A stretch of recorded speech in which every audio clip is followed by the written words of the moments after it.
bem, continuamos o nosso papo sobre design centrado no humano e a gente já percebeu que tem algo um pouquinho diferente aqui, né? As meninas super bem organizadas, apresentadinhas e eu um pouquinho diferente. Por quê?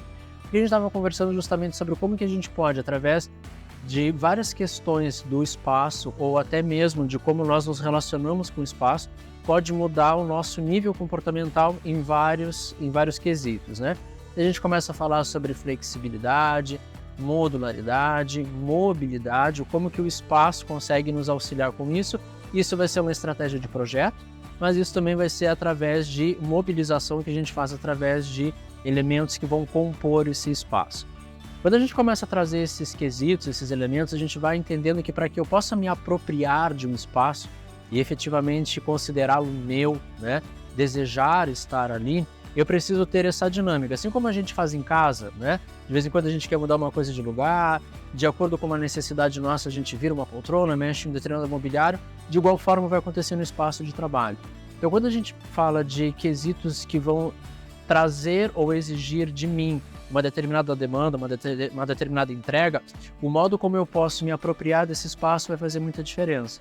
Então, quando a gente fala de elementos que vão me trazer a condição móvel, né, a mobilidade dentro do espaço, onde de acordo com o meu nível de produção para aquele momento eu possa migrar, ou o meu nível de entrega naquele momento. Agora é um papo super descontraído, estou eu aqui no cavalinho e as meninas super sentadas, e não é o elemento que vai fazer uma desconfiguração do que está acontecendo, muito pelo contrário, ele pode me ajudar a fazer com que holisticamente eu me sinta melhor aqui. E isso é uma estratégia que a gente usa em projeto. Quando a gente começa a falar sobre o Work Strategy, a gente começa a trabalhar em relação a isso. E no projeto a gente vai trazer essa demanda muito forte nesses níveis todos, né? A flexibilidade, a modularidade e a mobilidade dentro do espaço. Exatamente. Quando a gente começa a estudar o escritório no contexto dessas novas dinâmicas, né? Principalmente aqui no Brasil, depois da pandemia, em que o assunto do híbrido entrou muito forte, ainda é polêmico, vai voltar, não vai voltar.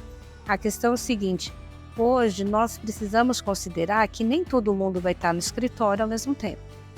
Na verdade, isso sempre aconteceu, né? Então, se você tem 100 funcionários, você não tem os 100 funcionários ao mesmo tempo no escritório. Alguns são de férias, outros são de licença. Então, já acontecia essa mobilidade que a gente não percebia. Então, quando alguém entrava de licença maternidade, ia ficar 4 meses fora, aquela mesinha dela ou ia ser ocupada por uma outra pessoa naquele período ou ia ficar vazia. Quando alguém está de férias, a mesinha fica vazia, né? Quando a gente começou a olhar isso de uma forma muito mais alinhada com o que acontecia lá fora, trazendo elementos do ABW, né, que é o Activity Based Work, a gente começa a visualizar isso de uma maneira mais estratégica, né? Mobilidade interna e mobilidade externa. Quando eu falo de ambiente híbrido, parte do meu pessoal vai estar em casa. Estou falando de uma mobilidade externa. Tem um grupo aqui, tem um grupo em casa que precisam se conversar todos os dias, certo? Quando eu falo que parte da minha equipe vai estar hoje no escritório, quanto realmente dessas pessoas, quanto eles usam da estação de trabalho? Tem dias que eu vou para o escritório que eu não sento na minha mesa. E eu não sei se com vocês é assim. Então tem dias que é uma série de reuniões, aí depois eu tenho uma call, tenho que ter um espaço reservado para conseguir fazer aquela call. Aí depois eu tenho uma atividade com a equipe. Então muitas vezes a posição de trabalho ela fica ali ociosa. Quando eu consigo investigar isso dentro de uma empresa, saber como que é a dinâmica, né? Quanto realmente cada um dessas pessoas vão usar de mesa, vão usar de sala de reunião, vão usar de espaços colaborativos, quanto tempo vai permanecer em casa ou no escritório, eu consigo obter dados e com esses dados eu consigo fazer um desenho melhor, que responda melhor àquela empresa. Não dá para eu aplicar os dados de uma empresa no projeto de outra empresa.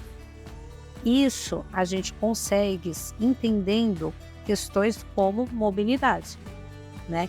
Então, é uma estratégia sim, e eu utilizo esses dados para desenhar o projeto, mas eu preciso também utilizar elementos que respondam a isso. Então, por exemplo, se eu estou num projeto de uma empresa que vai ter alta mobilidade interna, ou seja, as pessoas vão trabalhar muito em conjunto, vão trabalhar parte no lounge, parte numa salinha de brainstorming, depois vão voltar para uma mesa ali para trabalhar juntos dentro de uma mesma ideia.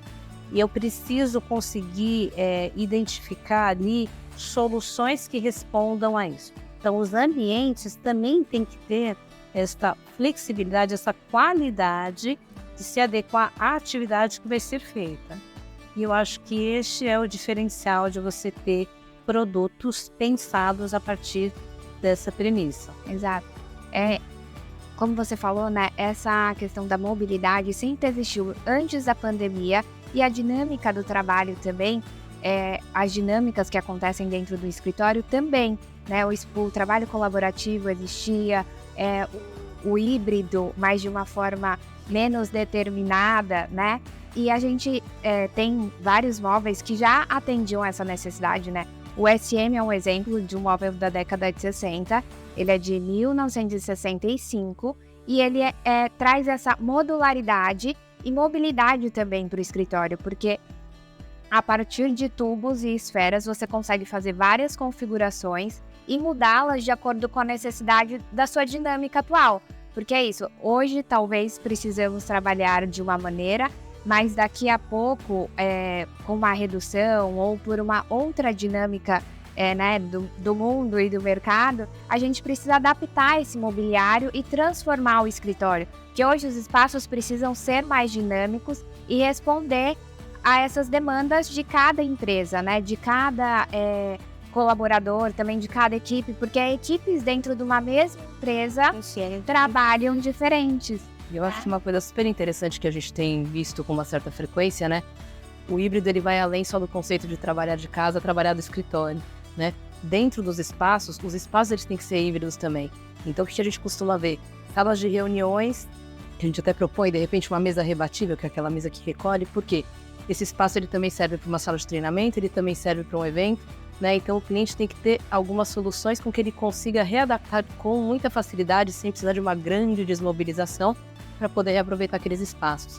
Então, por isso que também ter todo esse entendimento de qual é o uso, quais são as necessidades, você consegue trabalhar as estruturas de uma maneira muito mais eficiente. E flexíveis, né? Que é a outra palavra que a gente comentou no começo, que é essa flexibilidade, né? E adaptação.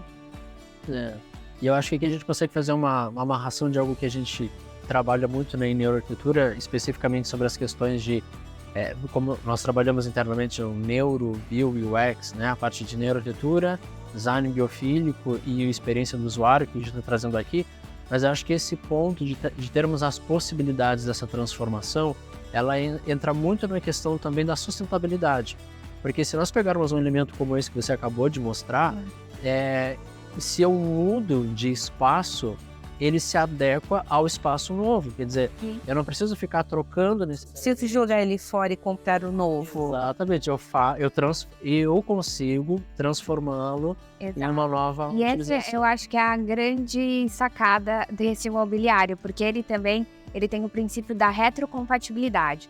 Ele, por mais que tenha sido lançado lá em 1965, todos os móveis que foram lançados ou até melhorados em termos de tecnologia, né? Porque eles foram melhorando o material, o sistema, ele é adaptável ao novo. Então, um móvel que eu comprei, 2 módulos, né?